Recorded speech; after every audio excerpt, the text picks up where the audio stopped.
السلام علیکم ورحمۃ اللہ وبرکاتہ الحمدللہ رب العالمین والصلاة والسلام علی اشرف الانبیاء والمرسلین نبینا محمد وعلی آلہ وصحبہ اجمعین اما بعد اعوذ باللہ من الشیطان الرجیم بسم اللہ الرحمن الرحیم قال اللہ تبارک وتعالی فی القرآن المجید اتبعوا ما انزل الیکم من ربکم ولا تتبعوا من دونہ اولیاء قلیلا ما تذکرون رب اشرح لي صدري ويسر لي امري واحلل عقدة من لساني يفقهوا قولي رب زدني علما۔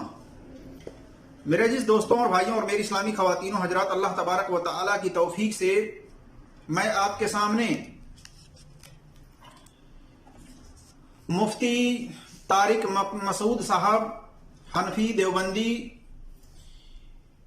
کی اس بات کو دکھانا چاہوں گا جس میں انہوں نے کہا کہ ہم جو 20 رکعت تراویح پڑھتے ہیں نا، اب اس پر کوئی مرفوع حدیث نہیں ہے بخاری یا مسلم میں کہ نبی صلی اللہ علیہ وسلم نے 20 رکعت تراویح پڑھی ہے۔ ہماری دلیل کیا ہے؟ تواتر عملی، کہ ہم نے اپنے باپ دادا کو 20 رکعت پڑھتے پایا ہے۔ یہ باتیں میں آپ کو دکھاؤں گا اور اسی طرح سے بتاؤں گا کہ قرآن اور حدیث کے تعلق سے اس بارے میں کیا ہے۔ اللہ تبارک و تعالیٰ سے دعا ہے کہ اللہ تبارک و تعالیٰ ہمیں حق بات اور سچ بات کہنے کی توفیق عطا فرمائے، اور جو ہم سے لفظی طور پر کہنے میں خطائیں ہوں اللہ تبارک و تعالیٰ اس کو معاف فرمائے، آمین یا رب العالمین۔ میرے جس دوستوں اور بھائیوں، احناف بھائی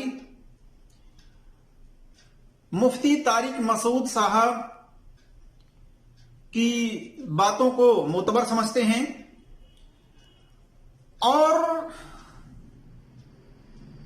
جیسے ہی رمضان کا مہینہ آتا ہے تو یہ لوگ 20 رکعت تراویح کی نماز پڑھا کرتے ہیں اور اسی کو سنت سمجھتے ہیں۔ آئیے ہم سب سے پہلے مفتی طارق مسعود حنفی دیوبندی صاحب کی بات آپ کے سامنے رکھوں کہ انہوں نے اپنے ایک بیان میں، ایک ویڈیو کلپ میں کیا کہا ہے، اس کو آپ پہلے سنیں، اس کے بعد میں وضاحت کرتا ہوں۔ ہم 20 رکعت تراویح پڑھتے ہیں نا، اب اس پر کوئی مرفوع حدیث موجود نہیں ہے 20 رکعت تراویح پر کہ بخاری یا مسلم میں کہ نبی نے 20 پڑھی ہے۔ ہماری دلیل کیا ہے؟ تواتر عملی، کہ ہم نے اپنے باپ دادا کو 20 پڑھتے پایا۔ تو میرے جس دوستوں اور بھائیوں اور میری اسلامی خواتین و حضرات، آپ نے سنا، یہ ہیں مفتی طارق مسعود حنفی دیوبندی مقلد۔ کیا کہتے ہیں؟ کہتے ہیں کہ ہم جو 20 رکعت تراویح کی نماز پڑھتے ہیں نا، اب اس پر کوئی مرفوع حدیث نہیں ہے بخاری اور مسلم میں کہ نبی صلی اللہ علیہ وسلم نے 20 رکعت تراویح پڑھی ہے۔ ہماری دلیل کیا ہے؟ تواتر عملی، یعنی ہم نے اپنے باپ دادا کو 20 رکعت تراویح پڑھتے پایا ہے۔ اب سوچئے، کیا باپ دادا کا عمل ہمارے لیے حجت ہے، ہمارے لیے دلیل ہے؟ کیا باپ دادا کے عمل کرنے کو اللہ تبارک و تعالی نے حجت قرار دیا ہے؟ اس کے بارے میں، عمل کرنے کے بارے میں اللہ تبارک و تعالی نے کیا حکم دیا ہے؟ بلکہ اللہ تبارک و تعالی نے تو منع کیا ہے۔ اللہ تبارک و تعالی نے باپ دادا کے خود ساختہ عمل کی پیروی کرنے سے منع کیا ہے، جیسا کہ سورہ البقرہ آیت نمبر 170 میں دیکھ سکتے ہیں۔ اللہ تبارک و تعالی نے فرمایا وَإِذَا قِيلَ لَهُمُ اتَّبِعُوا مَا أَنزَلَ اللَّهُ وَلْنَتَّبِعُوا مَا أَلْفَيْنَا عَلَيْهِ آبَاءَنَا أَوْ لَوْ كَانَ آبَاؤُهُمْ لَا يَعْقِلُونَ شَيْئًا وَلَا يَهْتَدُونَ، اور ان سے جب کبھی کہا جاتا ہے کہ اللہ کی اتاری ہوئی کتاب کی پیروی کرو، اس کی اتباع کرو، تو جواب دیتے ہیں کہ ہم تو اس طریقے کی ہی پیروی کریں گے